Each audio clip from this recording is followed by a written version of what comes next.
Good morning students. In the video la nama sum of first n terms of AP find out பண்ண போறோம். AP na என்னன்னு தெரியும்.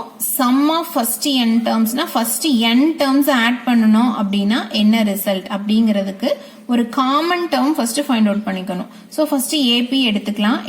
A plus D, A plus 2D, etc. A plus n minus 1 into D be the AP.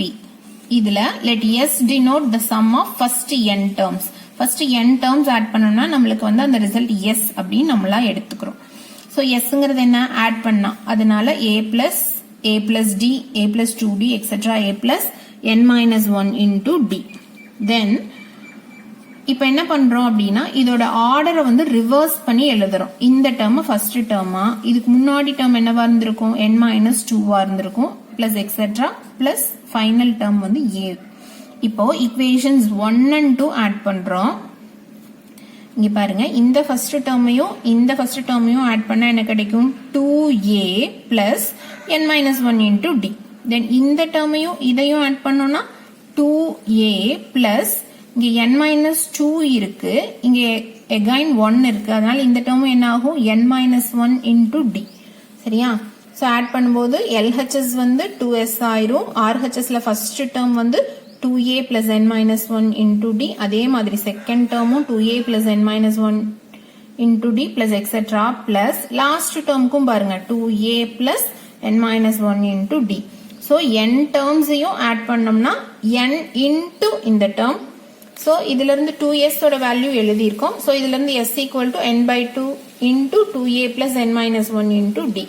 so sum of first n terms ஓட formula இது.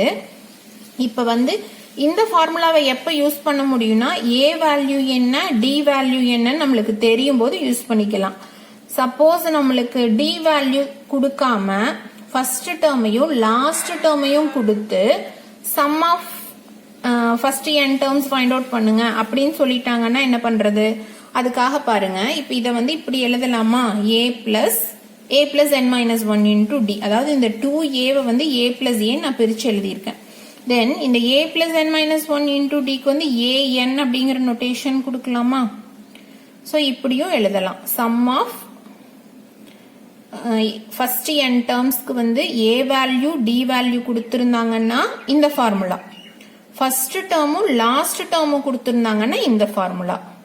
இப்ப இந்த க்கு பதிலா சில சமயம் எல்லுங்கிற நோட்டேஷன் சொல்லுவாங்க. சரியா இத எல்லுன்னு சொல்லலாம் அதனால a plus l அப்படின்னு போட்டுக்கலாம். சரியா then இதுல ப்ராப்ளம் பார்க்கலாம். find the sum of first 22 terms of AP. first 22 terms S22 find out பண்ணனும். சரியா AP வந்து 8, 3, minus 2 etc. கொடுத்திருக்காங்க. so A ஓட வேல்யூ 8, D ஓட வேல்யூ 3 minus 8 போட்டோம்னா minus 5, then N ஓட வேல்யூ 22 கொடுத்திருக்காங்க. இப்ப S ஓட ஃபார்முலா இது S equal to n by 2 into 2a plus n minus 1 into d. N ஓட வேல்யூ 22, A ஓட வேல்யூ 8, then ஒன்னொன்னு சப்ஸ்டிட்யூட் பண்ணிருக்கோம்.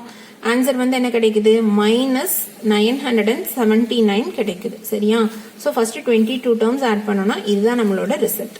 சரியா then அடுத்த problem if the sum of the first 14 terms அதாவது S14 ஓட வேல்யூ வந்து 1050 and its first term is 10. first termனா A ஓட value 10. find the 20th term. இப்போ நம்ம என்ன find out பண்ணனும் S20 find out பண்ணனும். so first S14 கொடுத்திருக்காங்க. S14 க்கு ஃபார்முலா அப்ளை பண்ணலாம். ஃபார்முலா அப்ளை பண்ணிட்டு n ஓட வேல்யூ 14, A ஓட வேல்யூ 10. so simplify பண்ணும்போது நம்மளுக்கு இதில இருந்து D ஓட வேல்யூ 10 கிடைக்குது. சரியா so A20 equal to formula இது. இந்த ஃபார்முலால கொண்டுட்டு வந்து Aவையும் Dயையும் சப்ஸ்டிட்யூட் பண்ணா நம்மளுக்கு ரிசல்ட் வந்து இங்க 200 கிடைக்குது. சரியா then one more problem. A manufacturer of TV sets produced 600 sets in the 7th year. so 7th yearல 600 அப்போ S7 equal to S இல்ல A7 7th yearல third yearல அப்படிங்கும்போது A3 equal to 600 and 700 sets in the 7th year. 7th yearல 700 sets, third yearல 600 sets சரியா. Assuming that the production increases uniformly by a fixed number every year, find production in the first year. So இப்போ A3 கொடுத்துட்டாங்க, A7 கொடுத்துட்டாங்க. நம்மளுக்கு வந்து என்ன சொல்லிருக்காங்க, production increases uniformly சொல்லிருக்கனால இது ஒரு AP அப்படின்னு நம்ம எழுதிக்கலாம். Then A3 அப்படின்னா ஃபார்முலா என்ன, A plus n minus 1 into D ல n ஓட வேல்யூ 3, so substitute பண்ணிருக்கோம். Then A7ல இருந்து A plus 6D equal to 700. இப்போ இது equation 1, இது 2. இந்த A plus 2D கொண்டுட்டு வந்து இங்க substitute பண்ணலாம். இங்க substitute பண்ணோம்னா இது என்ன ஆகும், A plus 2D plus 4D இந்த டேர்மை பிரிச்சுக்கலாமா. அந்த A plus 2Dக்கு 600 substitute பண்ணிருக்கேன். Then plus 4D அப்படியே இருக்கும் equal to 700. So இதுல இருந்து 600 இந்த சைடு கொண்டுட்டு போனோம்னா 100 ஆன்சர் கிடைக்கும். 4D equal to 100 னா D ஓட வேல்யூ 25. Then D ஓட வேல்யூ 25 அப்படின்னா அதை கொண்டு வந்து இங்க சப்ஸ்டிட்யூட் பண்ணுங்க. அப்போ இந்த டேர்ம் 50 ஆயிரும். இது இந்த சைடு கொண்டுட்டு போனோம்னா 600 minus 50 550. So A equal to 550. இப்போ நம்ம ஃபர்ஸ்ட் என்ன ஃபைண்ட் அவுட் பண்ணணும், production in the first year. So production in the first இயர்ங்கிறது A ஓட value 550. Then next production in the 10th year. 10th இயர்னா A10 ஃபைண்ட் அவுட் பண்ணணும். அப்போ A plus 10 minus 1 into D. ஸோ A value D value substitute பண்றோம். Answer வந்து 775. அடுத்தது total production. இது ப்ரொடக்ஷன், இது டோட்டல் ப்ரொடக்ஷன் சரியா. இதுதான் இங்க கவனமா பார்க்கணும். ப்ரொடக்ஷன் அப்படின்னா சிம்பிளா அந்த டேர்ம் A10 அவ்வளவுதான். டோட்டல் ப்ரொடக்ஷன் அப்படின்னா S சம் ஃபைண்ட் அவுட் பண்ணணும். டோட்டல் ப்ரொடக்ஷன் இந்த 7th இயர் அப்படின்னா நம்ம வந்து இங்க S7 ஃபைண்ட் அவுட் பண்ணணும். So total production S7 equal to formula இது n/2 into 2A plus n minus 1 into D. A value D value எல்லாம் substitute பண்ணி simplify பண்ணோம்னா 4375. இதுதான் நம்மளோட ரிசல்ட் சரியா. ஸ்டூடெண்ட்ஸ் இந்த வீடியோ உங்களுக்கு பிடிச்சிருந்துச்சுன்னா லைக் பண்ணுங்க, சேனலுக்கு சப்ஸ்கிரைப் பண்ணுங்க. தேங்க்யூ.